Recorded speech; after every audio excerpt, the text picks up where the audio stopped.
కిల్లాడి పుత్తడి బొమ్మ ఓణి కట్టిందమ్మా అమ్మమ్మల నానమ్మల గారాల గౌరమ్మ తాతయ్యలను కై తక్కలాడించేస్తావే అల్లరి బావ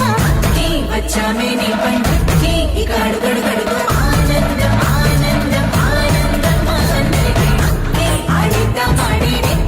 ఇక అడుగడుగడుగు సంతోషం సంతోషం ప్రతి మనసుకి అల్లారు ముద్దు గుమ్మ మా ఇంటి లచ్చమ్మ పిల్లాడి పుత్తడి బొమ్మ ఓణి కట్టిందమ్మా